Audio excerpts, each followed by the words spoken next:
Hello viewers, welcome to my video lecture. In my previous lecture, I have already discussed about viruses. Now in this video lecture, I am going to discuss about viroids, prions and lichen. So let's start. First of all, I am going to discuss about viroids. तो सबसे पहले viroids को समझ लेते हैं। Viroids क्या होता है?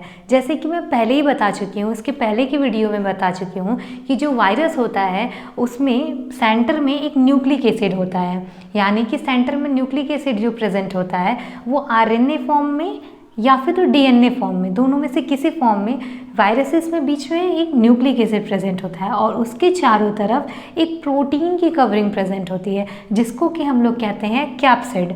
तो ये हो गया वायरस का केस। पर वायरॉइड में क्या होता है कि ये प्रोटीन की जो कवरिंग है वो एब्सेंट होती है, यानी कि वायरॉइड क्या है, एक नेकेड आरएनए मॉलिक्यूल है और ये नेकेड आरएनए मॉलिक्यूल ही डिजीज कॉज कर देता है, तो उसी को कहते हैं viroids. Viroids are infectious agents हैं that consist only naked RNA. इसमें क्या होता है, केवल नेकेड आरएनए ही प्रेजेंट होता है विदाउट एनी प्रोटीन लेयर। इसके चारों तरफ, यानी कि ये जो प्रोटीन की लेयर है इसके चारों तरफ ये प्रोटीन की लेयर जिसे कैप्सिड कहते हैं वो एब्सेंट होता है। वायरॉइड्स में क्या होता है, केवल नेकेड आरएनए मॉलिक्यूल ही डिजीज कॉज करते हैं। Now I am going to discuss about difference between viroids and viruses. हम लोग ये समझते हैं कि वायरॉइड्स और वायरसेस किस तरह से एक दूसरे से डिफरेंट हैं। जो वायरॉइड्स होते हैं, जैसे कि मैं पहले बता चुकी हूँ, जो वायरॉइड्स होते हैं वो फ्री आरएनए मॉलिक्यूल होते हैं, मतलब कि इसमें केवल और केवल क्या होगा, बस आरएनए, इसके अलावा उसमें कुछ भी नहीं होगा और इसमें डीएनए भी नहीं होता है, केवल आरएनए होता है जो कि अपने चारों तरफ से किसी भी तरह की कवरिंग से, किसी भी तरह की प्रोटीन कवरिंग से कवर्ड नहीं होता है और इस आरएनए मॉलिक्यूल का मॉलिक्यूलर वेट भी कम होता है। जबकि जो वायरसेस होते हैं उनमें क्या होता है, या फिर तो उनमें आरएनए भी प्रेजेंट हो सकता है या फिर डीएनए भी, यानी इनमें आरएनए और डीएनए दोनों में से कुछ भी प्रेजेंट हो सकता है और साथ ही साथ इनके चारों तरफ एक प्रोटीन की कवरिंग प्रेजेंट होती है। They are encapsulated in a protein coat. जो सेकेंड डिफरेंस है वो ये है कि जो वायरॉइड्स होते हैं वो इन वायरसेस से काफ़ी छोटे होते हैं। Viroids are smaller in size than viruses. और थर्ड डिफरेंस ये है कि जो वायरॉइड्स होते हैं वो केवल और केवल प्लांट्स को इन्फेक्ट करते हैं, मतलब कि ये केवल और केवल प्लांट्स में ही डिजीज़ कॉज करते हैं। जैसे कि ये पोटैटो में पोटैटो स्पिंडल ट्यूबर डिजीज़ ये वायरॉइड्स ही कॉज करते हैं, जबकि जो वायरसेस होते हैं वो हर तरह के ऑर्गेनिज्म को इन्फेक्ट करते हैं, मतलब ये सभी तरह के ऑर्गेनिज्म में डिजीज़ कॉज करते हैं virus. They infect all type of organism, जैसे कि ये प्लांट्स को, एनिमल्स को, बैक्टीरिया को, इन सभी में ये इन सभी को ये इन्फेक्ट करते हैं। After viroids let understand prions. What is prions? जैसा कि हम सभी लोग जानते हैं कि अभी तक हम लोगों ने क्या जाना है कि जो बैक्टीरिया होता है, बैक्टीरिया, वायरसेस, फंजाई, प्रोटोजोअन्स और इसके साथ साथ हेलमिंथ, ये सभी के सभी जो हैं वो इन्फेक्शियस एजेंट्स हैं, यानी कि ये सभी डिजीज़ कॉज करते हैं। पर इसके अलावा भी कुछ ऐसे प्रोटीन मॉलिक्यूल होते हैं जो कि डिजीज़ कॉज कर देते हैं। उन प्रोटीनिशियस मॉलिक्यूल को ही हम लोग कहते हैं प्रियॉन्स। मतलब प्रियॉन्स क्या है?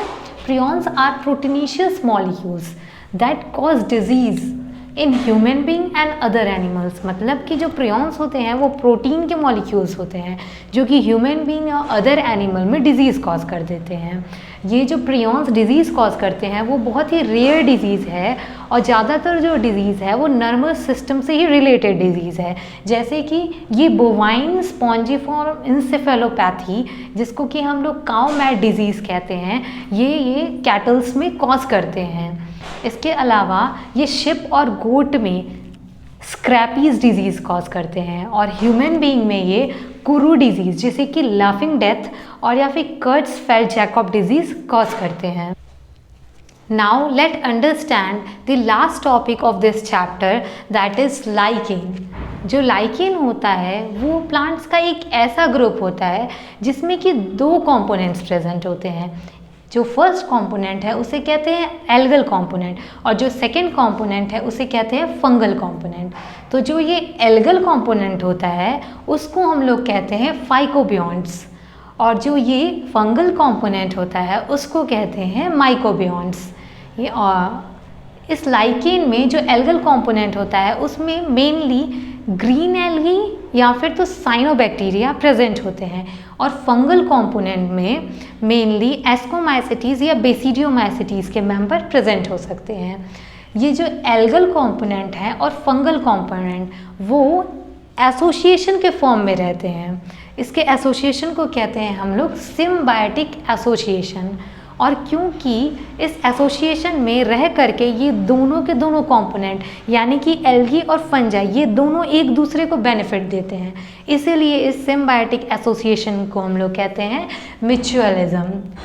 तो अब हम लोग ये समझ लेते हैं कि किस तरह से लाइकेन्स में जो एल्गी और फंजाई प्रेजेंट हैं वो एक दूसरे को बेनिफिट प्रोवाइड करते हैं। तो जो एल्गल कंपोनेंट होता है, एल्गल पार्टनर जो होता है, क्योंकि एल्गल पार्टनर में हम लोग जानते हैं कि उसमें पिगमेंट्स प्रेजेंट होते हैं। एल्गी में क्या प्रेजेंट होते हैं? पिगमेंट्स। और इस पिगमेंट्स की वजह से वो क्या कर पाता है? अपना फूड सिंथेसाइज कर पाता है फोटोसिंथेसिस से, यानी कि they produce carbohydrates through photosynthesis, मतलब कि ये अपना फूड सिंथेसाइज कर लेता है फोटोसिंथेसिस से और उसको जो फंगल पार्टनर है उसको ये प्रोवाइड करता है। इसके रिटर्न में ये फंगल पार्टनर क्या करता है? वो वाटर को एब्जॉर्ब करता है और साथ ही इस एल्गी को भी प्रोवाइड करता है। यही रीज़न है कि ये जो लाइकेन्स होते हैं वो ड्राई और बैरन रॉक पे भी आराम से ग्रो कर जाते हैं और सरवाइव कर पाते हैं, जहाँ पे कि नॉर्मली कोई प्लांट ग्रो नहीं कर पाएगा। यहाँ तक कि ये खुद भी, मतलब कि केवल एलोन एल्गी या फिर तो केवल फंजाई भी उस कंडीशन में ग्रो और सरवाइव नहीं कर पाते हैं जहाँ पे कि इन दोनों का एसोसिएशन यहाँ की लाइकेन्स ग्रो कर जाता है। On the basis of morphological structure of thallus, lichens are of 3 type, मतलब कि इसके थैलस के स्ट्रक्चर के बेसिस पे ये जो लाइकेन्स होते हैं वो 3 तरह के होते हैं। First is crustose lichen, second is foliose lichen and third is fruticose lichen. तो चलिए इसको 1 by 1 समझते हैं।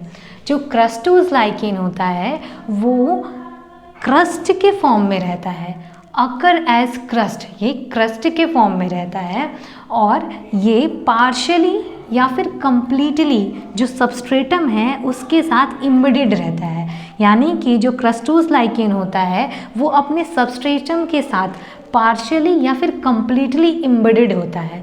मतलब कि अगर हम लोग इस क्रस्टोस लाइकेन को इस सबस्ट्रेटम से निकालने की या सेपरेट करने की कोशिश करेंगे तो ये लाइकेन टूट जाएगा। इसका एग्जाम्पल है राइजोकार्पन। जो सेकेंड टाइप का लाइकेन है वो है फॉलियोस लाइकेन। जैसे कि मैंने बताया कि जो ये क्रस्टोस लाइकेन था वो क्रस्ट के फॉर्म में था, तो जो ये फॉलियोस लाइकेन होता है वो क्या होता है? वो लीफ की तरह से होता है। इसमें लीफ की तरह स्ट्रक्चर पाए जाते हैं और ये अब दीज आर लीफी, ये लीफी होते हैं और ये अपने सबस्ट्रेटम, जो सबस्ट्रेटम के साथ एक स्पेशलाइज्ड तरह के स्ट्रक्चर जिसे राइजीन कहते हैं उसकी हेल्प से ये अपने सबस्ट्रेटम से अटैच रहता है और इसका एग्जाम्पल है परमेलिया। जो थर्ड लाइकेन का टाइप है वो है फ्रूटिकोस। जैसे कि मैंने बताया कि इसमें जो लाइकेन होता है वो क्रस्ट के फॉर्म में होता है, यानी कि पपड़ी के फॉर्म में होगा। जो फॉलियोस लाइकेन होता है उसमें लीव्स की तरह स्ट्रक्चर्स प्रेजेंट होते हैं, पर जो ये फ्रूटिकोस है वो वेल डेवलप्ड ब्रांच्ड श्रब की तरह से स्ट्रक्चर होता है, यानी कि दीज आर वेल ब्रांच श्रबीज, जैसा कि इस केस में हम लोग देख सकते हैं। और जो ये फ्रूटिकोस लाइकेन है वो अपने सबस्ट्रेटम के साथ एक म्यूसिलेजिनस बेसल डिस्क की हेल्प से attach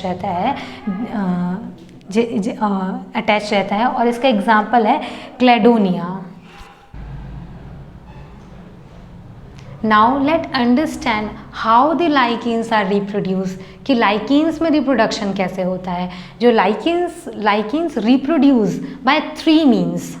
first vegetatively, asexually as well as sexually. ये 3 मेथड से रिप्रोडक्शन करते हैं।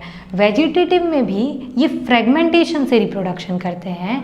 एसेक्सुअली ये ऊडिया बनाकर रिप्रोड्यूस करते हैं। और सेक्सुअल रिप्रोडक्शन होता है, जैसे कि मैंने बताया कि लाइकेन में 2 पार्टनर होते हैं, एक एल्गल पार्टनर और एक फंगल पार्टनर। तो जो सेक्सुअल रिप्रोडक्शन होता है वो केवल और केवल जो उसका फंगल पार्टनर है वो ही शो करता है। Only fungal components involve in sexual reproduction.